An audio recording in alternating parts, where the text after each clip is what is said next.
maybe. Yeah.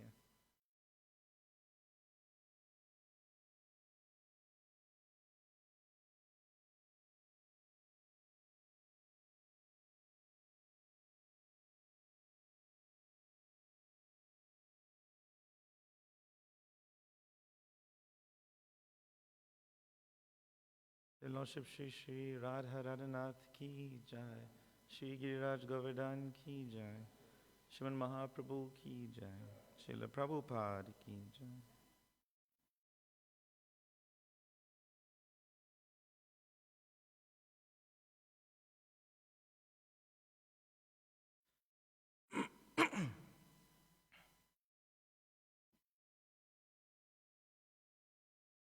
Is the internet working?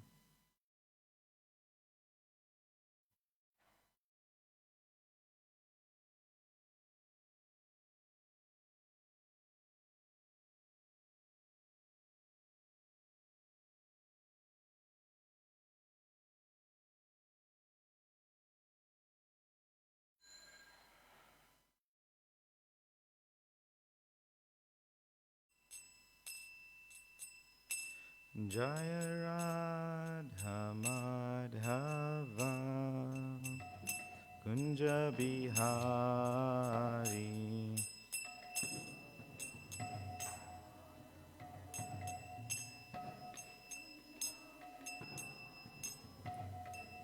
Jaya Radha Madhava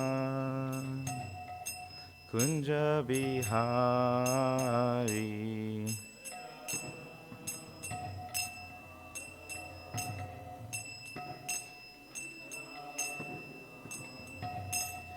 Jaya Gopi Jana Vallabha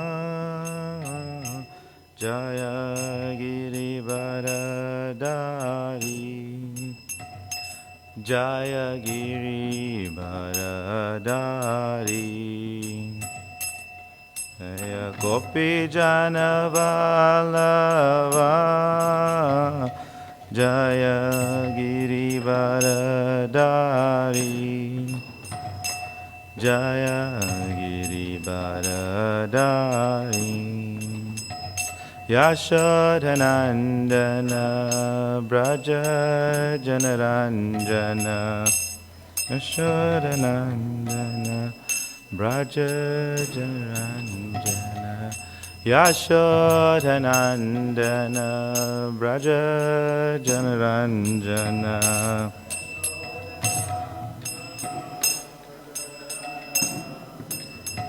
Yamuna Tira Vanachari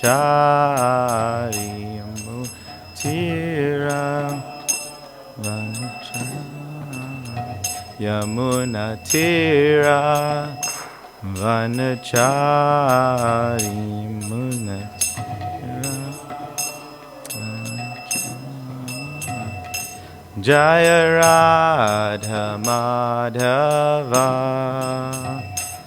Jaya Kunja Bihari Jaya Radha Madhava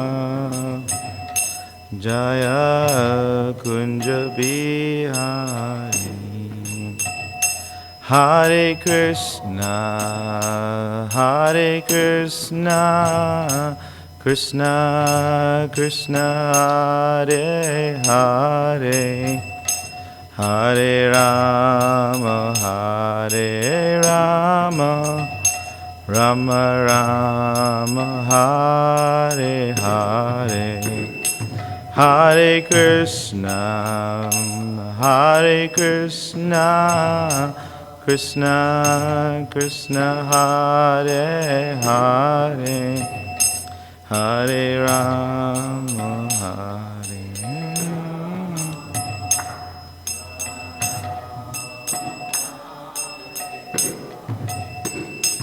Hare Krishna, Hare Krishna, Krishna, Krishna, Hare Hare, Hare Rama, Hare Rama, Rama Rama, Hare Hare.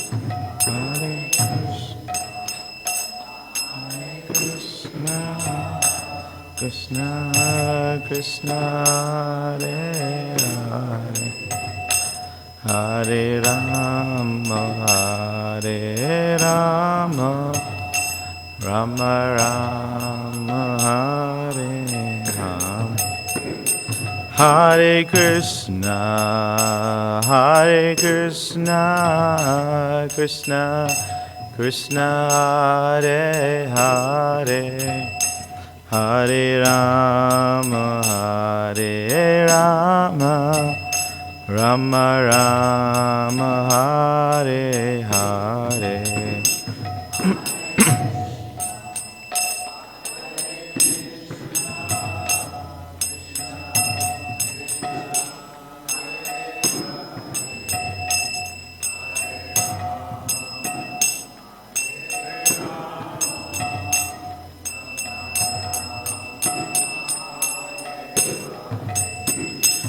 Hare Krishna, Hare Krishna, Krishna Krishna, Hare Hare, Hare Rama, Hare Rama, Rama Rama, Hare Hare.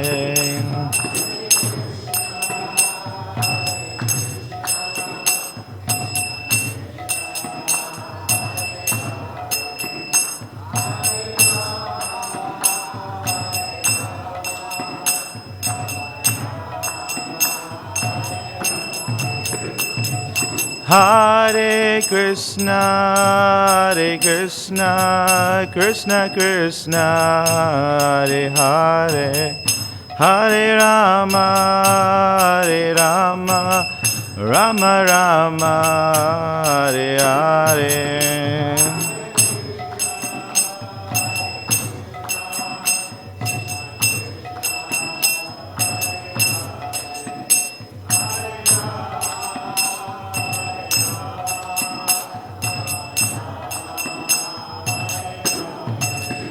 Hare Krishna, Krishna Krishna, Hare Hare, Hare Rama, Rama Rama, Hare Hare.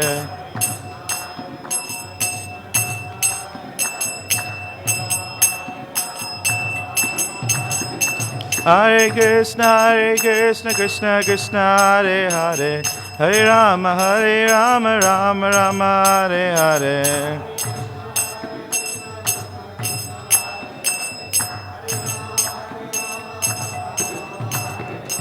Jai Radha Radhanath, Radha Radhanath, Radha Radhanath, Radhe, Radha Radhanath, Radha Radhanath, Radhe.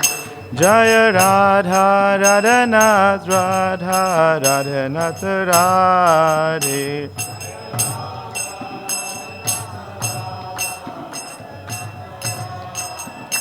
Jaya Radha Madhava, Radha Madhava, Radhe.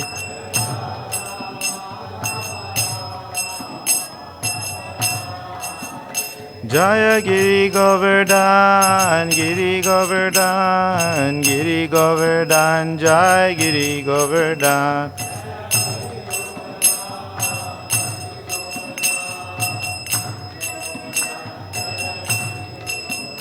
Jaya Giri Govardhan, Giri Govardhan, Giri Govardhan, Jaya Giri Govardhan.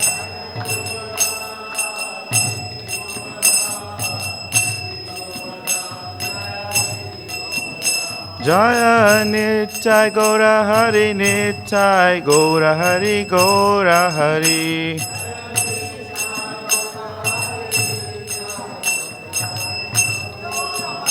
Jaya Nittai Gaura Hari, Nittai Gaura Hari, Gaura Hari.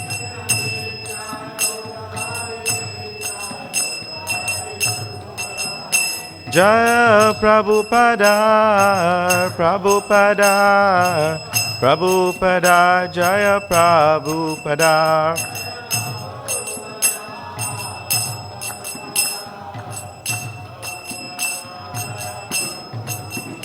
Jaya Jaya Prabhupada, Prabhupada, Prabhupada, Jaya Prabhupada.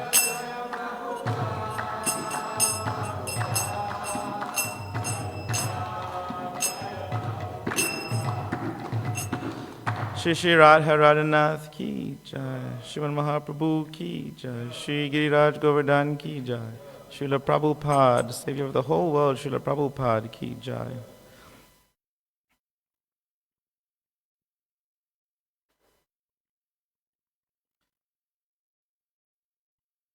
Hare Krishna devotees, please excuse my voice. Yesterday we went to the campfire festival and it seems like the cool breeze at the ocean and a combination of all of that smoke has taken my voice away. But we will try to read today. Firstly, let us offer some prayers. Om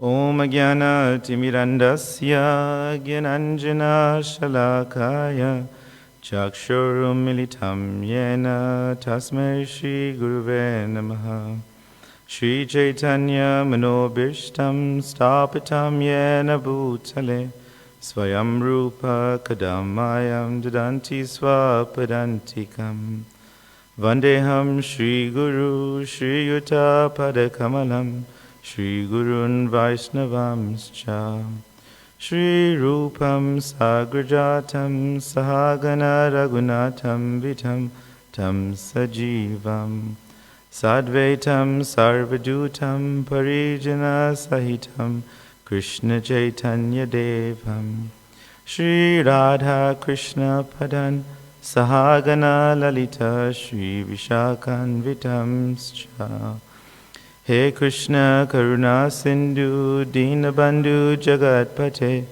Gopisha Gopika Kanta Radha Kanta Namostude Tapta Kanchana Gaurangi Radhe Vrindavaneshwari Vrishabhanu Sutta Devi Pranamami Hari Priye Vanchakalpa Tubhyascha Kripa Sindhu Vevacha Patitanam Pavanabhyo Vaishnavabhyo Namo Namaha Shri Krishna Chaitanya Prabhu Nityananda Shri Advaita Gadadhara Shivasadi Gaura Bhaktavinda Hare Krishna Krishna Krishna Hare Hare Hare Rama Rama Rama Hare Hare Namo Vishnupadaya Krishna Prasthaya Bhutale Srimati Bhakti Chaitanya Swami Nityananda Mami Bhakti Chaitanya Prabhupada Nasevanam Shri Vajidan Mahatma Pradashakam Kripanavam. Hare Krishna, welcome to all of you. Today we are reading from Krishna book, chapter 89, the super excellent power of Krishna. So it's quite a long chapter. I'm only going to go through the first pastime that's there, as it really is quite long.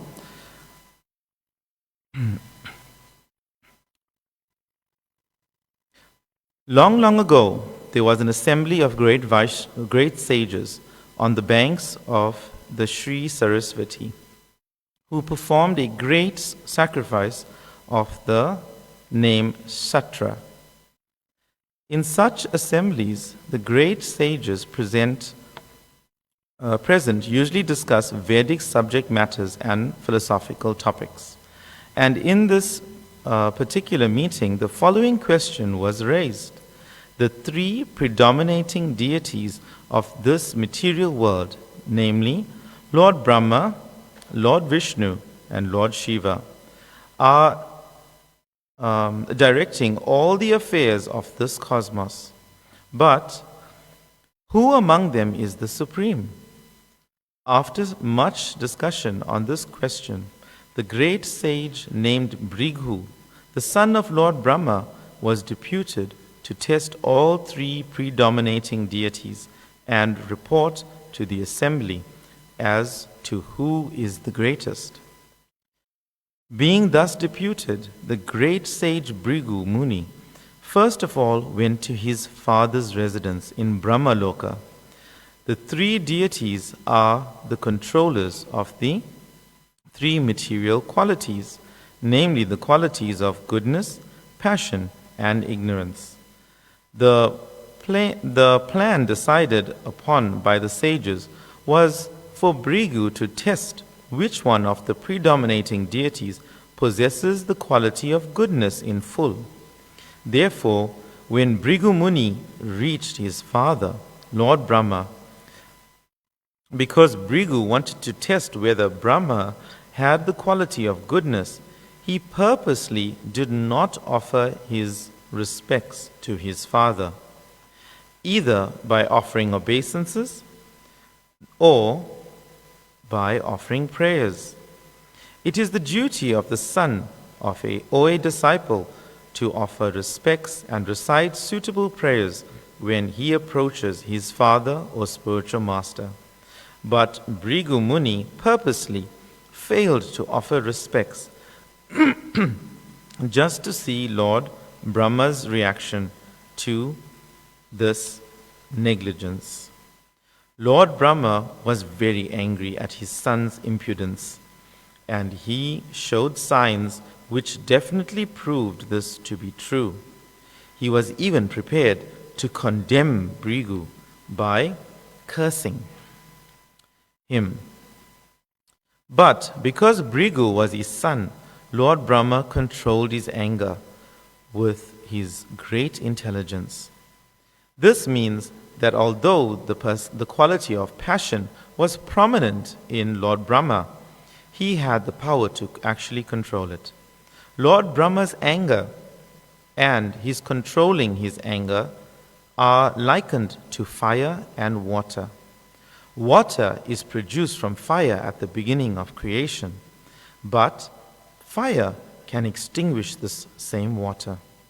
Similarly, although Lord Brahma was very angry due to his quality of passion, he could still control his passion because Brigu Muni was his son. After testing Lord Brahma, Brigu Muni went directly to Mount Kailash, where Lord Shiva resides. Brigu Muni happened to be Lord Shiva's brother. Therefore, as soon as Brigu Muni approached, Lord Shiva was very glad and personally rose to embrace him. But when Lord Shiva approached, Brigu Muni refused to embrace him. "My dear brother," he said, "you are always very impure because you smear your body with ashes. You are not very clean. Please do not touch me." When Brigu Muni refused to embrace his brother, saying that Lord Shiva was impure, the latter became very angry with him. It is said that an offense can be committed either with the body, with the mind, or by speech.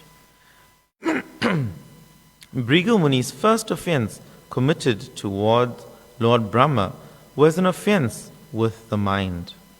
The second offense committed towards Lord Shiva by insulting him, criticizing him for unclean habits, was an offense by speech.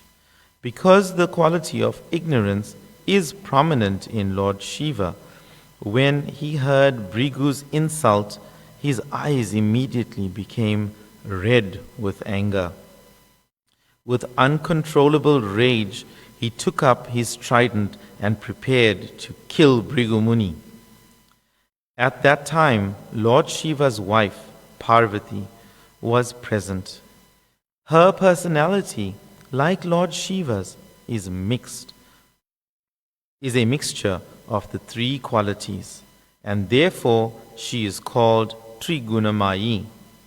In this case, she saved the situation by evoking Lord Shiva's quality of goodness. She fell down at the feet of her husband, and with her sweet words, she talked him out of killing Brigu Muni. After being saved from the anger of Lord Shiva, Brigu Muni went directly to the planet Svetadvip.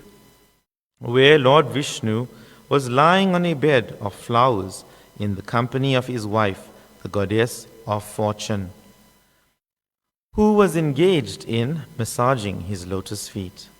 There, Bhrigu Muni purposely committed the greatest sin by offending Lord Vishnu by his bodily activities.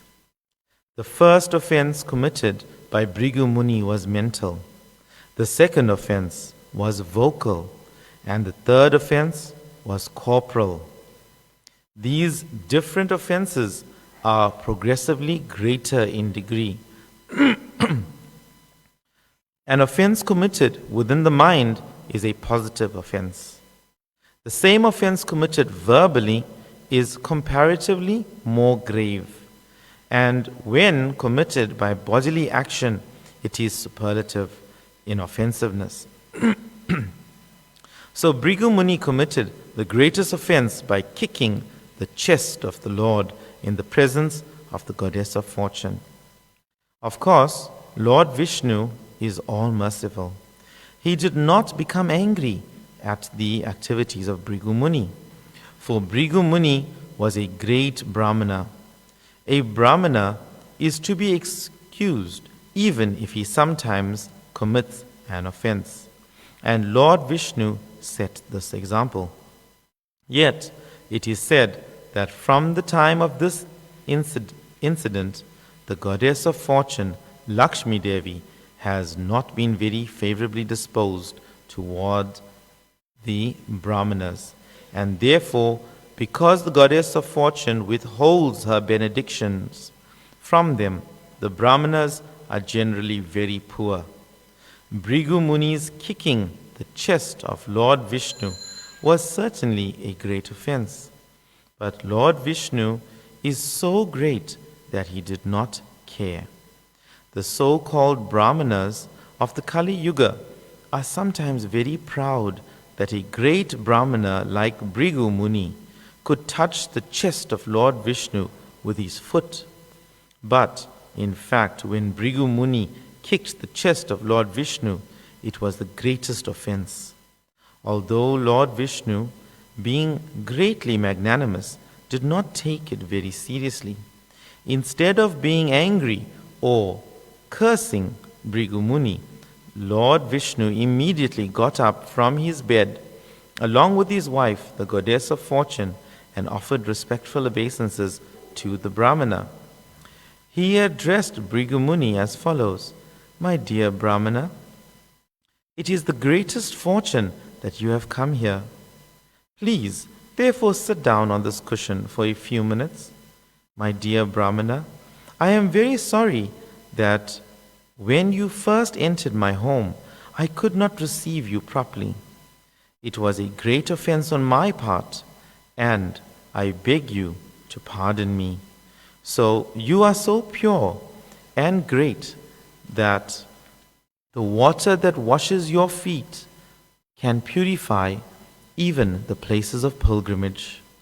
Therefore, I request you to purify the Vaikuntha planet, where I live with my associates. My dear father, O great sage, I know that your feet are very strong, like a lotus flower, and that I know that your feet are very soft, like a lotus flower, and that my chest is as hard as a thunderbolt. I am therefore afraid that you may have felt some pain by kicking my chest. Let me touch your feet to relieve the pain you have suffered." Lord Vishnu then began to massage the feet of Bhrigu Muni. The Lord continued to address Bhrigu Muni. "My dear Lord," he said, "my chest has now become sanctified because of the touch of your feet, and I am now assured that the goddess of fortune, Lakshmi, will be very glad to live there perpetually." Another name for Lakshmi is Chanchala, indicating that she does not stay in one place for a long time. Therefore, we see that a rich man's family sometimes becomes poor after a few generations. And sometimes we see that the poor man's family becomes very rich. Lakshmi, the goddess of fortune, is chanchala in this material world. Whereas in the Vaikuntha planets, she eternally lives at the lotus feet of the Lord. Because Lakshmi is famous as chanchala, Lord Narayan indicated that she might not have been living perpetually by his chest, but because his chest has been touched by the feet of Lord Bhrigu Muni, it was now sanctified, and there was no chance that the goddess of fortune would leave. Bhrigu Muni, however, could understand his position and that of the Lord, and he was struck with wonder at the behavior of the Supreme Personality of Godhead. Because of his gratitude, his voice choked up. Jai Shri Radha Radhanath Shri Giriraj Govardhan Shri Mahaprabhu Ki Jai, Srila Prabhupada Ki Jai. And he was struck with wonder at the behavior of the Supreme Personality of Godhead. Because of his gratitude, his voice choked up, and he was unable to reply to the words of the Lord. Tears glided from his eyes, and he could not say anything. He simply stood silently before the Lord. After testing Lord Brahma, Lord Shiva, and Lord Vishnu, Bhrigu Muni returned to the assembly of great sages on the bank of the river Saraswati and described his experience.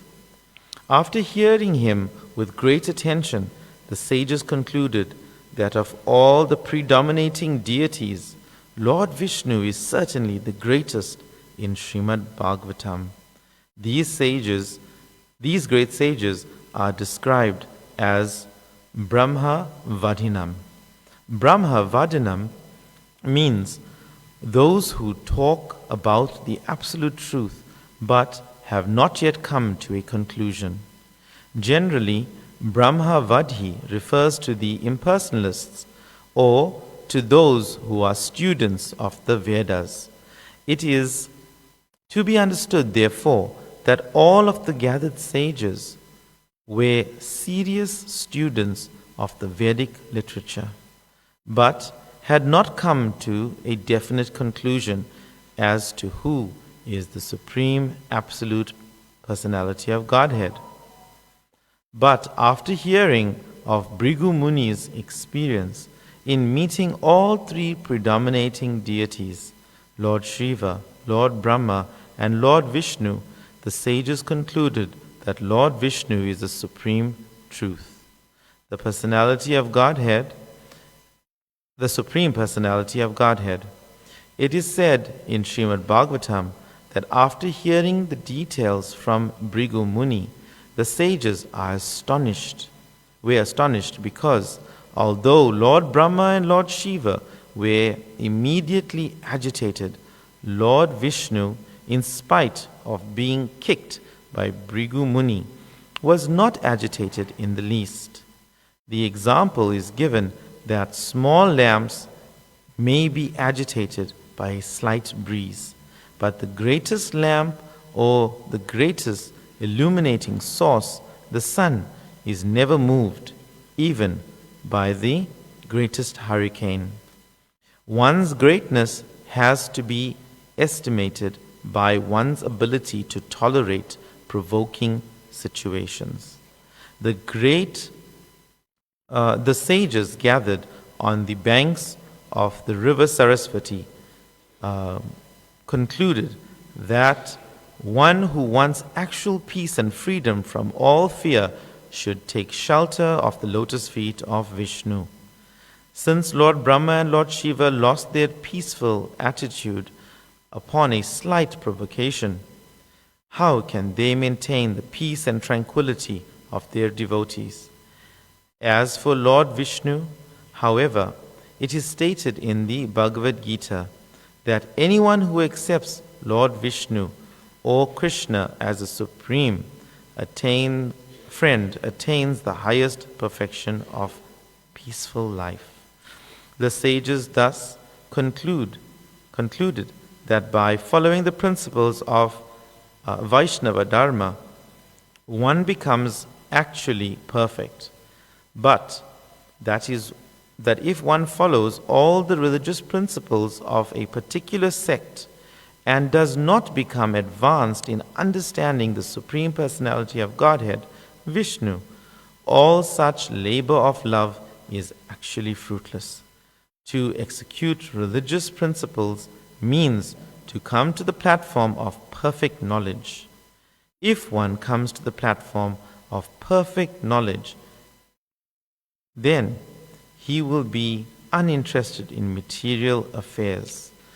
Perfect knowledge means knowledge of one's own self and the Supreme Self. The Supreme Self and the individual self, although one in quality, are different in quantity. This analytical understanding of knowledge is perfect.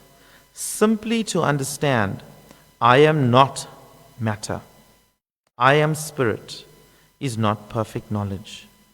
The real religious principle is devotional service or bhakti.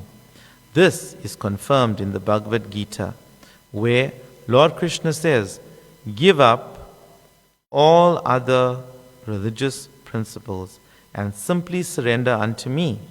Therefore, the term Dharma applies only to Vaishnava Dharma or Bhagavad Dharma, by following which one automatically achieves all good qualities and advancements in life. The highest perfectional knowledge is knowledge of the Supreme Lord. He cannot be understood by any process of religion other than devotional service. Therefore, the immediate result of perfect knowledge is achieved by executing devotional service. After attainment of knowledge, one becomes uninterested in the material world. This is not because of dry philosophical speculation. The devotees become uninterested in the material world not simply because of theoretical understanding, but because of practical experience. When a devotee realizes the effect of association with the Supreme Lord, he naturally hates the association of so-called society, friendship, and love. This detachment is not dry, but is due to achieving a higher status of life by relishing transcendental mellows. It is further stated in Srimad Bhagavatam that after attainment of such knowledge and such detachment from material sense gratification, one's advancement in the 8 opulences attained through mystic yoga practice, such as anima, laghima, and praptisiddhis, is also achieved without separate effort. The perfect example is Maharaj Ambarish. He was not a mystic yogi, but a great devotee. Yet, in a disagreement with Maharaj Ambarish, the great mystic Dhruvasa was defeated in the presence of the king's devotional attitude.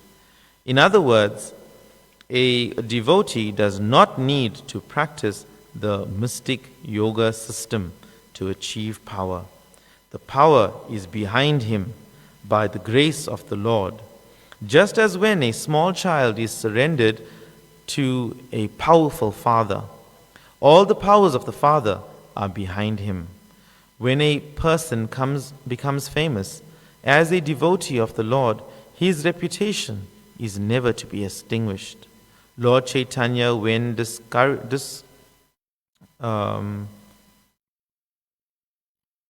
when discoursing with Ramananda Rai, questioned, "What is the greatest fame?"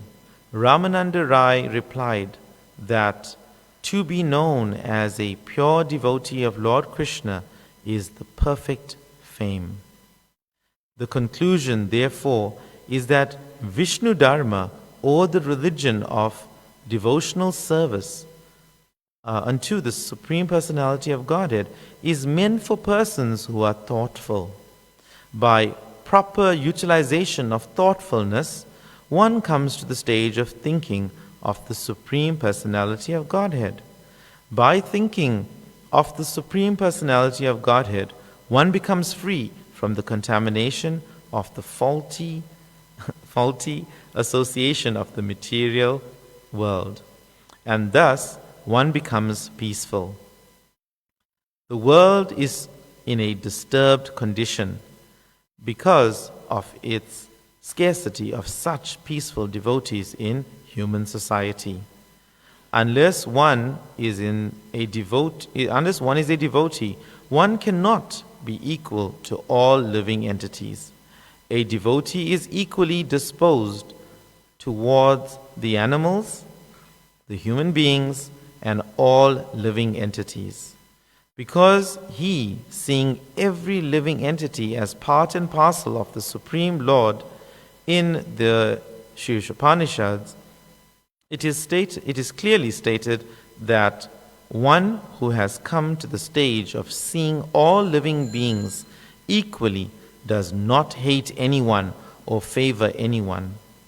The devotee does not hanker to possessing more than he requires.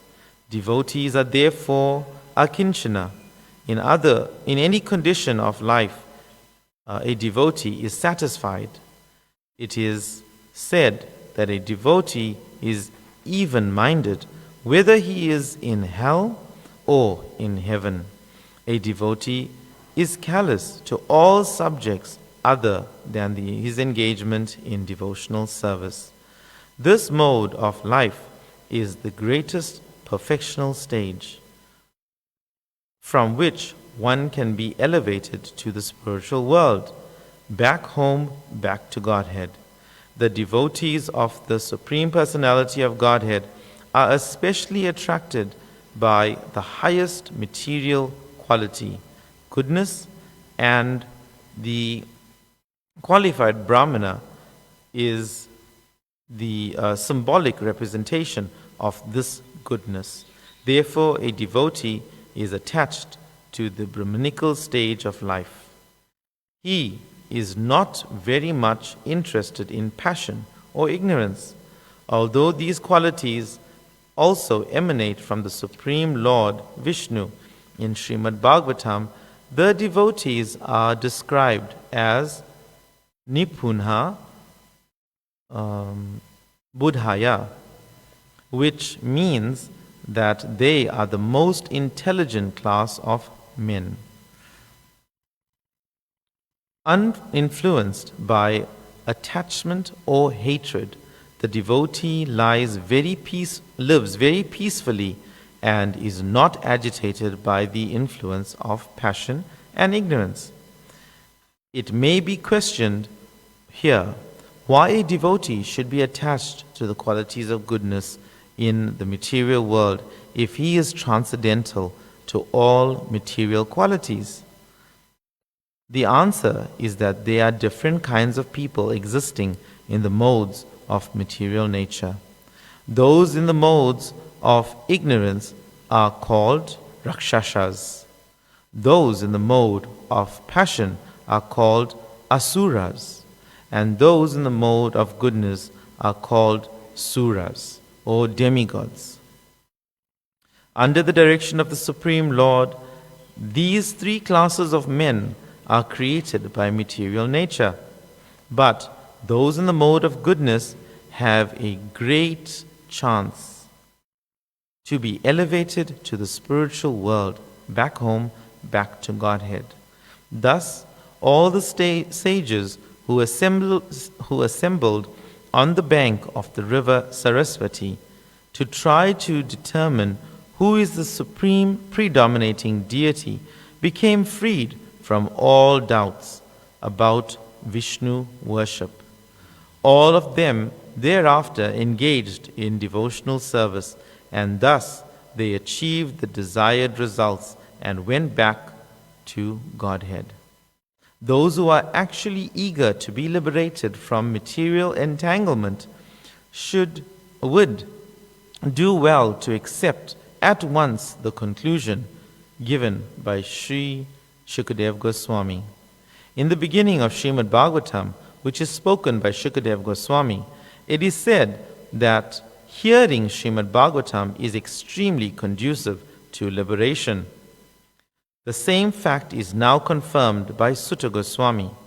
If anyone who is traveling aimlessly within the material world cares to hear the nectarian words spoken by Shukadeva Goswami, certainly he will come to the right conclusion, which is that simply by discharging devotional service to the Supreme Personality of Godhead, one will be able to stop the fatigue of perpetually migrating from one material body to another.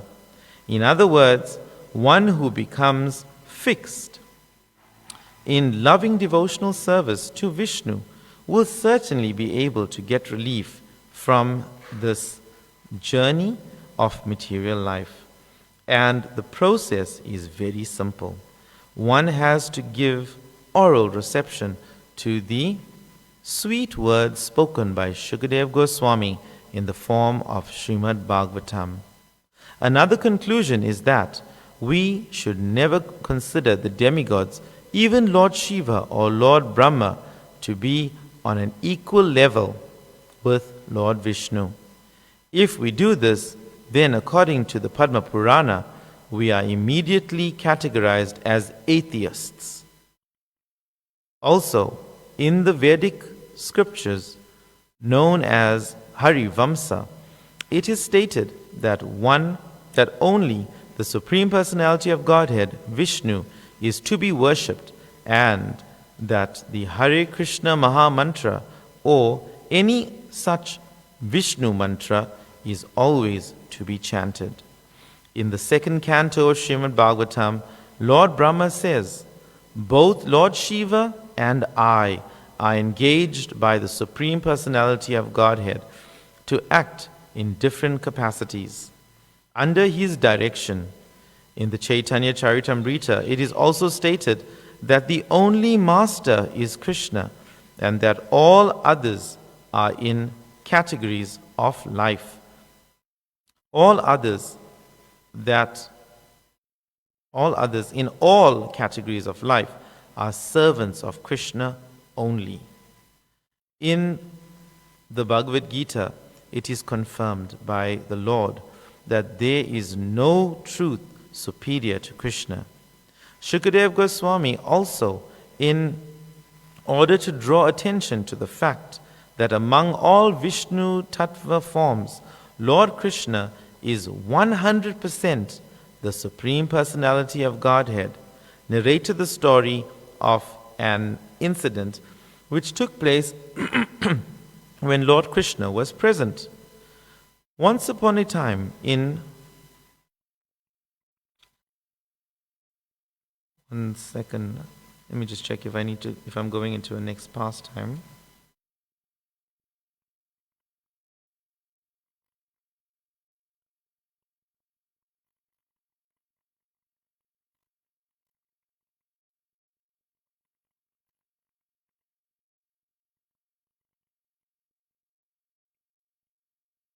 Right, okay, so that's the end of that pastime itself. So,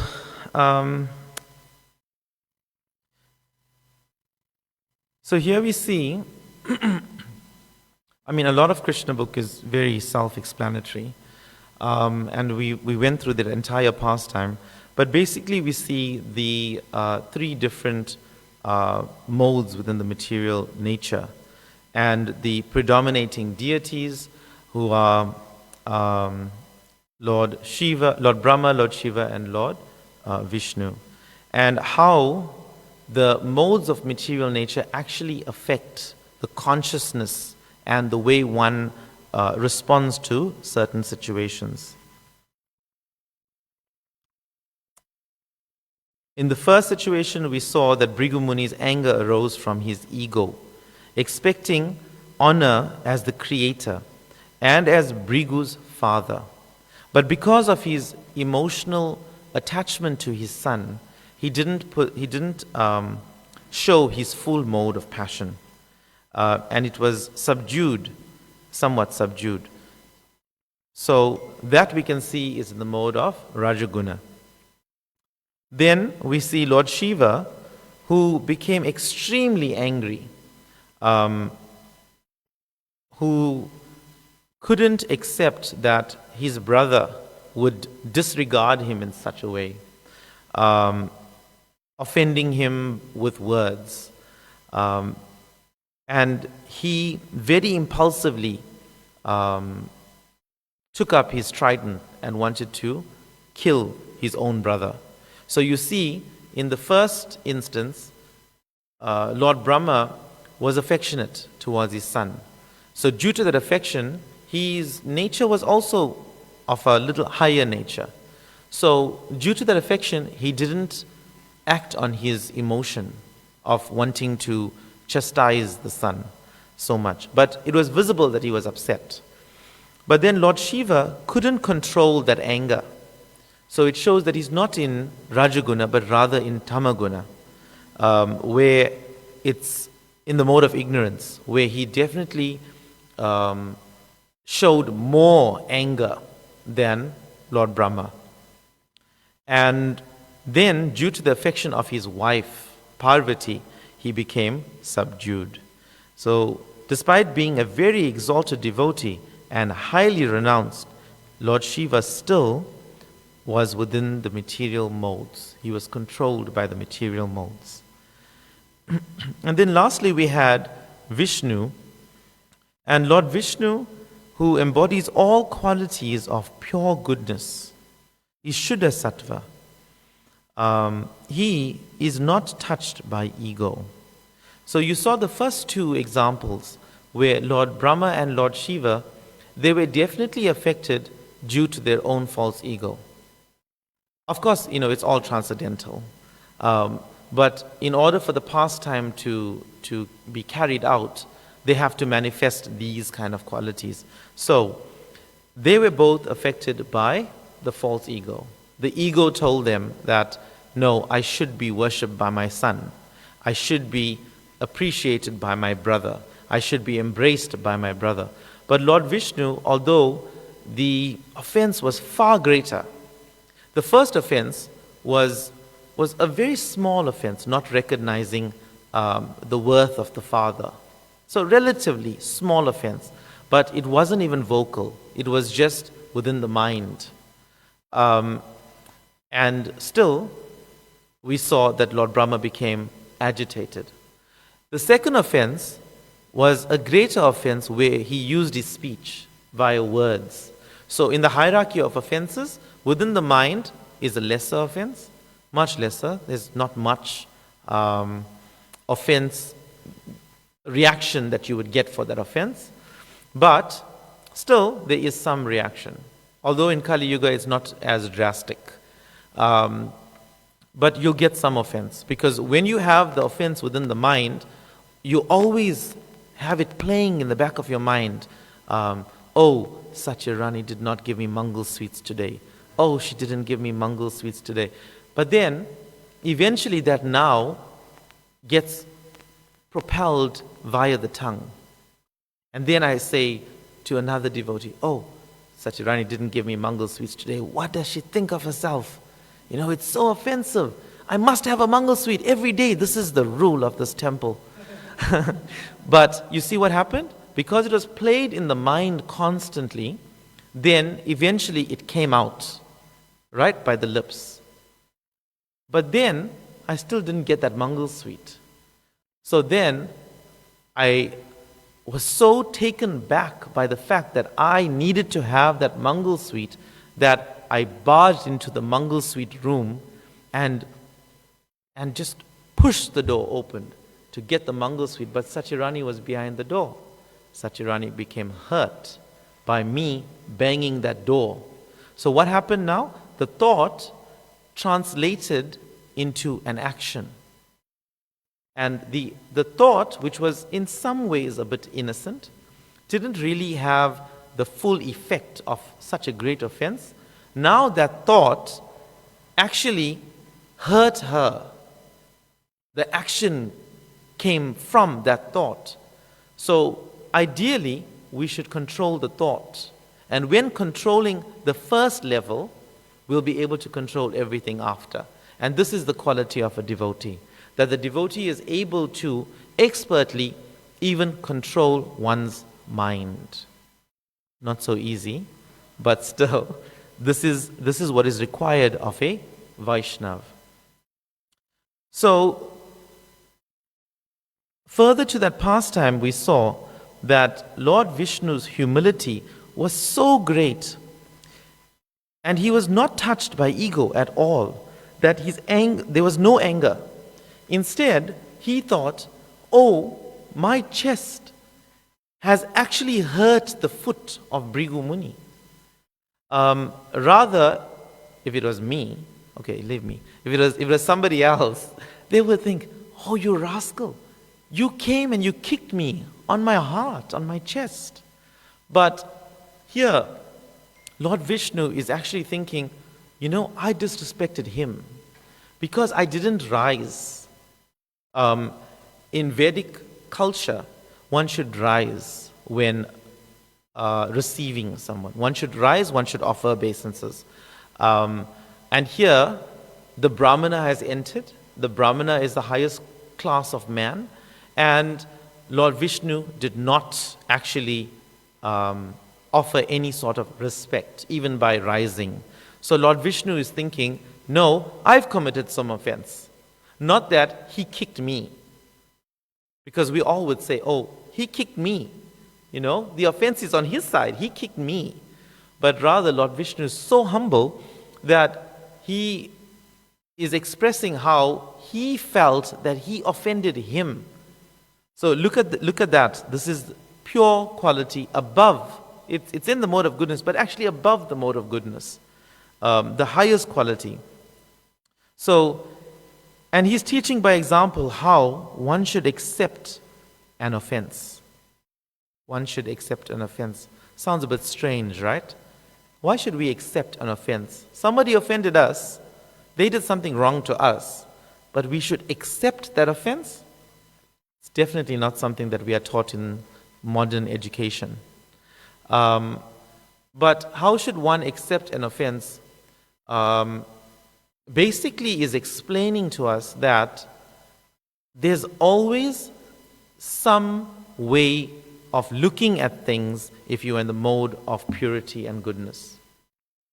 Right? So, for example, the Mangal sweet. Actually, maybe Satyarani just forgot. Maybe she just forgot to give me that Mangal sweet. But I became so composed and taken over with ego and anger that I didn't even bother to ask Satyarani, why didn't I get that Mangal sweet today?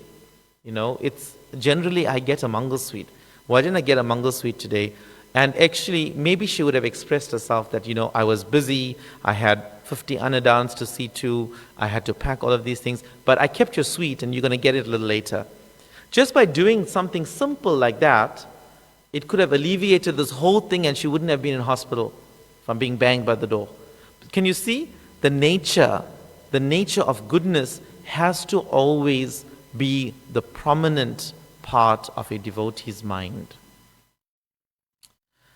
Further to this pastime, we see that although Lord Vishnu was extremely kind, extremely forgiving, extremely loving towards the Brahmana, Lakshmi Devi was not. Lakshmi Devi became so offended that her Lord was kicked. But here, Lord Vishnu is saying, oh, Lakshmi Devi will now reside within my heart constantly because of you. Thank you so much. But Lakshmi Devi is saying, you rascal, What did you do? You kicked my Lord. And because you kicked my Lord and you are a Brahmin, I will always not be favorable to the Brahmins. And we are a result of that now. The Brahmins are always poor. Poor in material wealth, but rich in spiritual wealth. But it's said that due to this reason, even now, the Brahmanas still carry that curse, that as Brahmanas, we will never be wealthy in the material world.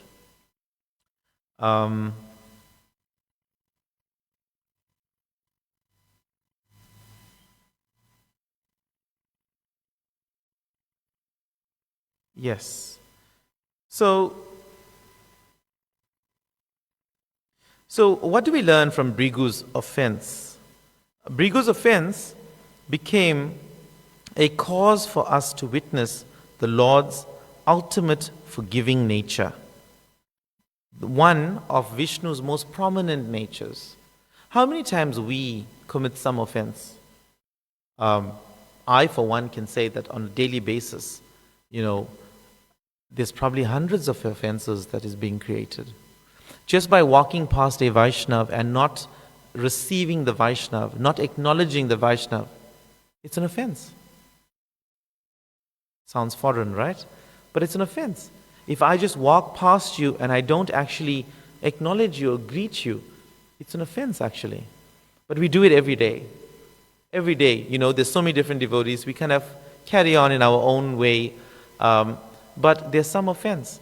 During our japa, let's go to the root cause.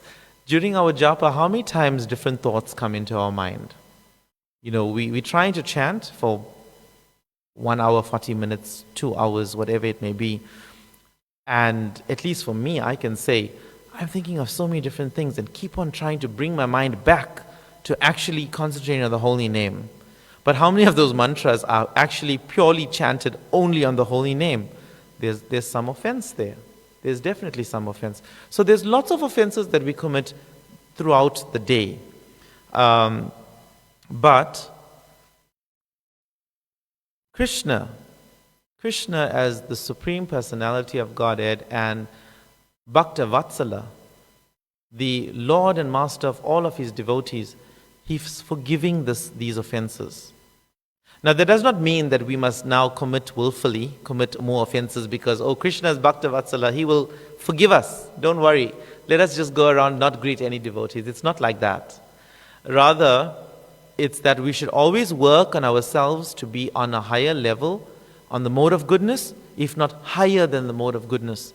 Now this concept is a bit strange. There's only 3 modes, right? Goodness, passion, and ignorance. But we are saying that Brahmanas are in the mode of goodness. But where does it come to be higher than the mode of goodness? Because a Vaishnav is actually higher than the mode of goodness. Meaning that everything in the mode of goodness is there within his in his character, but also within his or her character is a higher level, a much higher level than just being Brahmanical. So, let us not commit offenses like that. Let us be very willful in our thinking and in our actions. And this is what we need to take home today.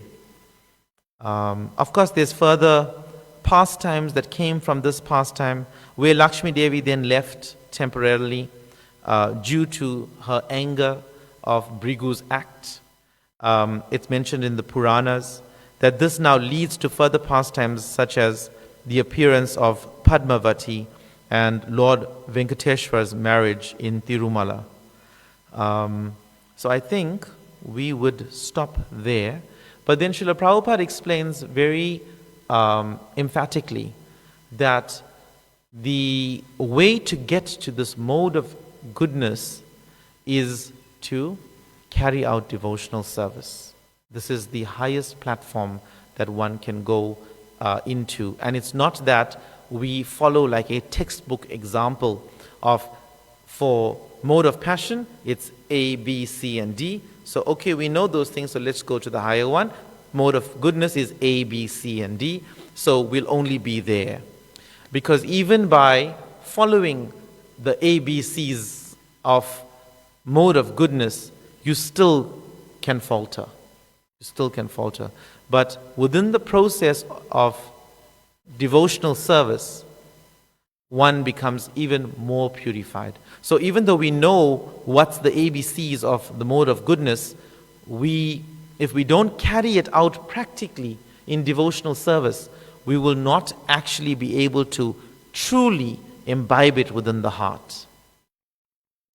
So, how do we do this? We associate with the exalted devotees, like all of you residents of Radhavadanath temple, who have given up all material desires and are serving their lordships, Shri Radhavadanath, and who are serving the congregation, the devotees, in this preaching movement. So association, some hearing and chanting, and the best part, taking of prasadam. Let us take prasadam. Hare Krishna. All glories to Srila Prabhupada. Srila Prabhupada ki jai.